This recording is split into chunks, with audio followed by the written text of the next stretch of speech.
From Nebraska's trusted news source, this is Channel 8 News at 5. Coming up tonight on the news, a group of teepees is standing strong in West Lincoln in protest of a planned housing development. Plus, a rally is getting underway at the state capitol after big news from the U.S. Supreme Court. It was leaked last night. The High Court is poised to strike down Roe v. Wade. Good evening, everyone, and thank you so much for joining us tonight. After almost 50 years, a woman's right to choose is on the line at the nation's highest court. The Supreme Court is confirming the bombshell leak of a draft opinion that would overturn the Roe v. Wade decision. And tonight, emotions are running high across the country. ABC's Faith Abube has the latest from the Supreme Court. Tonight, growing anger and disappointment among abortion rights advocates after Politico published a leaked first draft opinion suggesting the days of a federally guaranteed right to an abortion are numbered. If this decision holds, it's really quite a radical decision. The Women's March calling on supporters to hit the streets and joint rallies across the country. Hundreds of activists taking the fight directly to the Supreme Court Plaza. They are not going to get away with this. Let me say that I don't care what I have to do. The High Court confirms the draft document is real, but the opinion on the issues, including overturning the landmark 1973 Roe v. Wade decision, is not final. Chief Justice Roberts directing the Marshal of the Court to investigate the unprecedented leak, calling it an egregious breach of trust. Somebody, likely somebody inside the court itself, leaked a confidential internal draft to the press, almost certainly in an effort to stir up an inappropriate pressure campaign. If the draft opinion stands, it would mean a dramatic shift in reproductive rights in this country. Millions of American women could immediately lose their legal right to an abortion.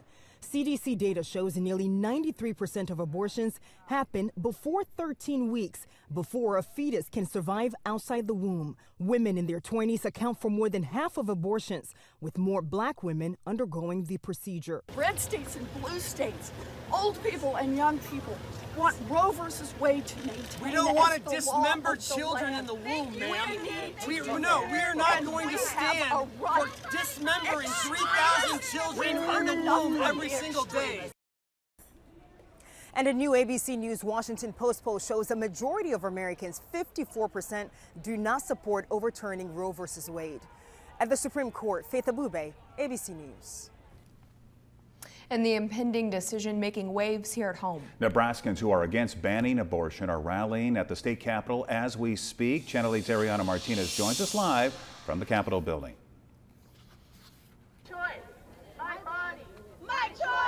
After the Supreme Court's first draft leaked late last night, emotions have been running high, bringing many Nebraskans to the state capitol to be vocal and voice their opinions. Now, all throughout the legislative session, those who oppose abortion bans have shown up wearing shirts, signs, and pens.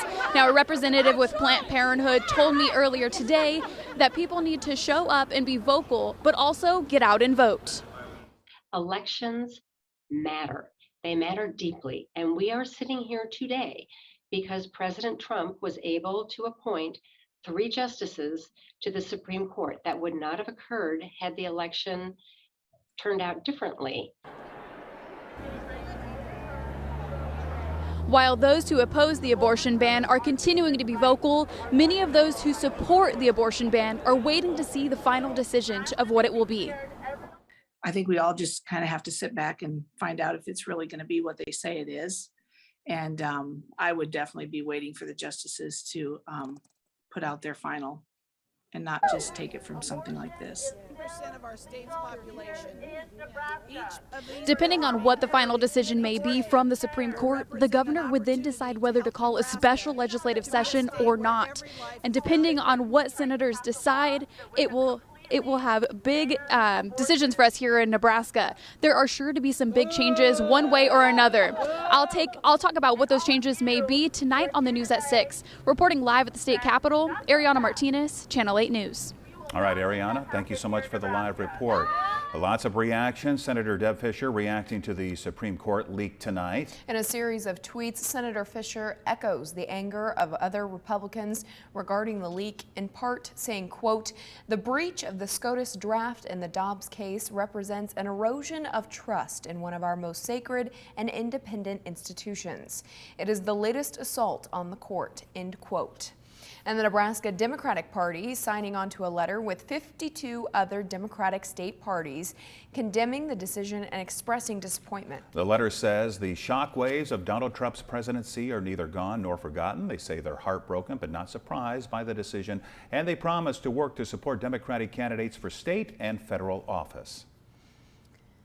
Now, in other local news, members of Lincoln's Native American community say they're not going anywhere as they protest a planned housing development. Teepees were set up near Wilderness Park on South First Street in a very visible way to prove a point. The development is supposed to go up across the road from the Sweat Lodge grounds located there, and they want to talk with Lincoln's mayor, and they're hoping the planned development will be thrown out eventually. This was seen as an act of genocide, of again not recognizing our rights to freedom of religion, and in essence diminishing everything that those of us that are here, but others in our community, everything that we do every single day. Now, the group has had a few meetings with city officials already and hope to have more in the days ahead. We have election coverage here in just a little bit, but first, snow fell over parts of western and central Nebraska yesterday. Yeah, even setting records for May snowfall in some cities. Obviously, Mother Nature has not gotten the notice that it is May, but unfortunately, with the snow comes crashes. The Nebraska State Patrol says they responded to 28 crashes yesterday alone. And that takes us over to Chief Meteorologist John Dissauer to find out how today's going. Much drier. That is sure. No rainfall today. We've been stuck with some cloudy skies around the area as we've gone throughout the day, which we told you about last night because there's a temperature inversion going on just a few thousand feet up. We've had some times where the sun's tried to break through, but just not enough to break through that inversion to let the moisture begin to escape higher up into the atmosphere to get rid of these clouds. Live look right now showing you, as we look to the north and west from Lincoln, we've got those clouds in place, and visible satellite imagery showing you that as well. Now, there are a few areas where the skies are brightening as you head out across portions of Saline County, for instance, and up towards York County, or up towards York County, seeing some of the breaks in the clouds, and further to the northwest up towards Greeley. Temperature-wise, we are warmer than yesterday. It's not hard to get much warmer than yesterday with temperatures only in the low 40s. Right now, we've got temperatures sitting in the upper 40s to low 50s around the region. So temperatures are running about 14 degrees below normal for this time of the year. 6 o'clock, 54 degrees, 53 degrees by 8 o'clock, and 48 degrees by 10. We've got rain returning to the area, and some of it could be heavy. We'll talk more about how much we could get and when we get the rain, and also just a little tease, we've also got some summer heat and humidity coming our way. I'll tell you when that arrives as well in my Storm Alert Team forecast. A little bit of everything. And by the way, no, the answer is not July. Okay. Thank you, John. Yeah. Now to the race for governor. Voters are switching parties in large numbers. A report out of the Secretary of State's office shows the Nebraska Republican Party gained nearly 6,000 voters between April and May. Another 2,000 registered as Republicans in March. That means close to 10,000 Nebraskans have switched party affiliation, likely to vote in the May 10th Republican primary election. The Democratic Party is reported to have lost over 5,000 voters since March. And on the campaign trail, Jim Pillen was in Omaha today to accept the endorsement of Douglas County Attorney Don Klein. Klein said Pillen, as well as his running mate, former U.S. Attorney Joe Kelly, will work to help law enforcement agencies across Nebraska. Meanwhile, fellow candidate for governor Charles Herbster continues to fight all groping allegations. His assistant, Michelle Keithley, put out a statement yesterday saying she was with Herbster the night he allegedly groped Senator Julie Slama. She says if it had happened, a public scene would have occurred and she would have known. She insists the accusations are out of character for Herbster. And Julie Slama's lawyers responding, saying, in quote, in part, quote, Senator Slama will not litigate Charles Herbster's misstatements and misrepresentations through press statements. And it goes on to say the legal process will require Herbster and others connected to him, including Ms. Keithley, to answer questions and make statements under the penalty of perjury. By the way, Herbster will be due in Johnson County Court this Friday for a deposition. And with just 1 week before the primary, don't forget to send in your mail-in ballot. Civic Nebraska says you'll want to send those in today to be sure it's received in time. But if you can't make it to a mailbox or you forget, drop off your ballot in an official county drop box. Still to come on the news tonight, an update on Ukraine as people evacuate from a besieged city. And a bombardment and an iconic moment. We're going to hear from one soldier who was there. We'll be right back. Traveling all over the state.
As the war in Ukraine continues to batter Russia, Vladimir Putin may move to formally declare war on Ukraine. And relief reaches Ukrainians trapped in a Mariupol steel mill. Gloria Pazmino has more on the story. Reunited at last.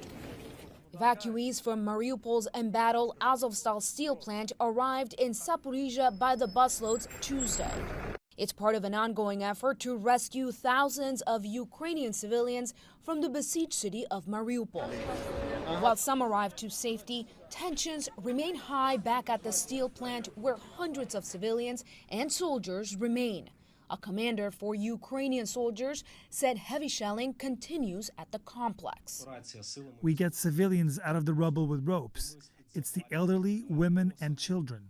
Meanwhile, U.S. and Western officials believe Russian President Vladimir Putin is one step closer to formally declaring war on Ukraine as soon as May 9th, known as Russia's Victory Day, commemorating the Russian defeat of the Nazis in 1945. We've seen the Russians really double down on their propaganda efforts, probably, almost certainly, as a means to distract from their tactical and strategic failures on the battlefield in Ukraine. An official declaration of war would allow Putin to fully mobilize Russia's reserve forces as efforts to take territory in the east and south continue to falter and manpower dwindles. They have not achieved really any of the strategic objectives that Mr. Putin set out for, and the Ukrainians are fighting back stiffly, bravely, nimbly, skillfully. I'm Gloria Pasmino reporting.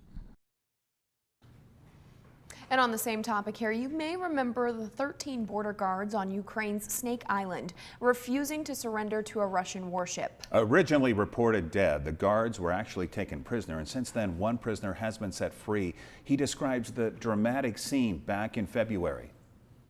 The Russians destroyed our air defenses. They had planes, and they had also, they were firing from the Moskva warship, and they were using their aviation to bombard our positions. We sheltered. We didn't have many shelters, but we had some shelters, and we ran between them. And at some point, when all our air defenses were destroyed, our command decided that we are going to give ourselves up. We had no arms left. They were firing on all our positions from sea-based, from the warships, and from air artillery. And so I'm grateful to our commander who made this decision, because he saved our lives. Over the weekend, the lieutenant and his girlfriend were married. He now belongs to a rifle battalion. The warship that confronted him was reported sunk last month. Now, your Storm Alert Team forecast with Chief Meteorologist John Dessauer. As expected, a mainly cloudy today across southeast Nebraska. We've gotten stuck under a temperature inversion. This cloud deck runs from about 2,000 feet above the ground to about 4,200 feet. If you go up to about 4,500 feet, you've got sunny skies outside or up in that part of the atmosphere right now. We're going to keep the inversion around for tonight and for much of tomorrow, so don't expect a whole lot in the way of sunshine. We may see a few more breaks in the clouds tomorrow, and then rain starts to move in tomorrow evening. Beatrice. Live look right now from Schoen's Roofing. Not looking too bad down there. It's dry today, which we could use some dry weather after yesterday's rain, where officially Lincoln picked up 1.39 inches of rain, which is of interest because this is now the wettest open to May in 21 years for the capital city. Taking a live look from Allo Communications, you can see we got cloudy skies overhead. And again, there are a few breaks out there, but far and few between. You can see that also on visible satellite imagery. We have seen a bit more breaks in the clouds, especially as you head up to the southwest of Columbus, between Columbus and Grand Island. But for the most part, clouds continue to win out. Temperature-wise, we are warmer than yesterday, where we only had highs officially yesterday, which came after midnight, of 47. Today, we've made it up to 54 at the airport. We're currently at 53 degrees. It's 52 degrees at East Campus, 52 on the east side of town, same on the south side and the southwest side of town. Head down towards Beatrice, it's 52 degrees. A bit cooler in Fairbury, where it's 49, 51 right now in Hebron, and we've got 40s out towards the Tri-Cities, 49 degrees right now in Grand Island. Amazingly, I've mentioned the rainfall so far this month has been pretty nice. Now annually for the year for Lincoln, we're now running above normal with more rain coming over the next couple of days, specifically for tomorrow and Thursday. And also the latest crop status report from the USDA suggests now we've got 28% of the corn crop planted in the state and 19% for the soybeans planted, and just 1% emerged so far. Of interest with the planted corn, that does run about 27% below last year's number at this time, so a little behind last year. Temperature-wise, we'll continue to drop through the night, not dropping too much. With cloudy skies, our lows will only be dropping off into the low 40s. So look for a low of 41 in Lincoln, 42 in Beatrice, and 41 in Seward. Winds out of the east, 4 to 8 miles per hour. Mentioned for tomorrow, we'll see cloudy skies. We will start to introduce a chance for some rain. Probably not till the evening for Lincoln, but you'll notice showers beginning to move in from the south and west as we head through the afternoon, especially down towards Fairbury, Hebron, and out towards the Tri-Cities. 4 o'clock, we'll see temperatures into the upper 50s. By 6 o'clock, still those showers starting to move off to the north and east. I think we'll see highs middle to upper 50s with winds out of the east 6 to 12, gusting to 20 miles per hour. Some showers start to overspread the region as we go Wednesday night into Thursday morning. Now, Stormcast is trying to dry us out for a while Thursday. I think that's a bit overdone. I will keep a chance for scattered showers as we go throughout the day on Thursday in the Lincoln area and all throughout the entire region. And by 8 o'clock, you can see Stormcast still putting down some decent rainfall. Just through noon on Thursday, we could pick up another ½ inch. That's what at least a 3-computer model average suggests in Lincoln. Higher amounts down to the south towards Beatrice and Hebron, perhaps over an inch of rain coming our way. And again, that's just through Thursday at noon. After Thursday, we dry things out. It's 67 degrees by Friday, 78 degrees Saturday. For Mother's Day, a high of 78 degrees of scattered showers. And we start turning much warmer early next week. We'll see temperatures getting up into the low 90s perhaps by Monday and turning humid. In fact, it's looking like it could be muggy Monday afternoon as it feels very tropical outside, and then scattered showers and thunderstorms middle to end of next week. John's favorite word, mugly. Mugly. All right, thank you very much, John. Let's take a look at Wall Street now. Slight improvements on the day. The Dow gaining about 67 points, NASDAQ only up about 28. Here are your numbers. You're watching Channel 8, Nebraska.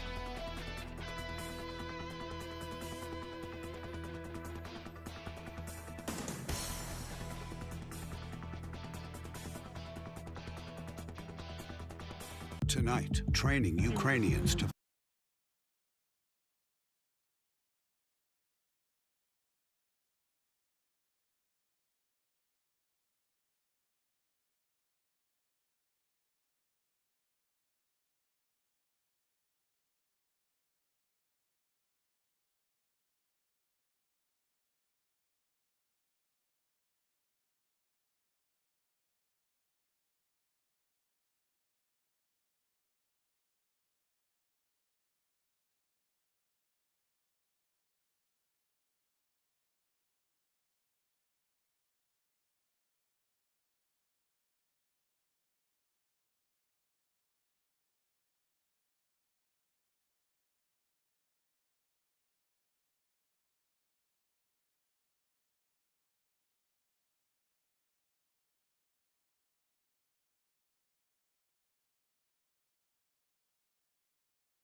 Dearly beloved, we've gathered a pair of heartwarming wedding stories that are sure to bring a smile to your face. Jeremy Roth has tonight's. Take a look at this. You've certainly heard of weddings in Las Vegas, but what about an airborne wedding on the way to Vegas? Well, that was just the ticket for an Oklahoma City couple whose spontaneous plans for a wedding jaunt to Sin City were rerouted after their flight was canceled at the last minute. Luckily, a traveler with training offered to help. I'm ordained, and if you guys want to get married, I think I can help you out. The three rebooked another flight, and with the help of some Southwest flight attendants, the pair were married at 30,000 feet in a ceremony complete with toilet paper streamers and a pretzel bag ceremonial sash. There was even a makeshift guest registry signed by a plane load of brand new friends. 170 people, strangers, and everybody was kind of, united. An excited toddler stole the spotlight at his mom's wedding in Michigan with a spontaneous sprint down the aisle that made her special day that much more memorable. Christy Mihelich said the couple's 3-year-old, Pierce, was supposed to be the ring bearer, but wasn't having it. Instead, she said the little guy's gregarious greeting was more than perfect. This was so authentic and genuine to see his little love beam for his mom, it was something so special. Oh, and if stealing the ceremony spotlight wasn't enough, little Pierce later stole the show on the dance floor. For Take a Look at This, I'm Jeremy Roth. How cute. Better dancer than I am. Well, comfy shoe connoisseurs, be on the lookout. Crocs are about to get a tasty twist. Just announced its collection of Crocs inspired by Cinnamon Toast Crunch, Cocoa Puffs, Honey Nut Cheerios, and Trix.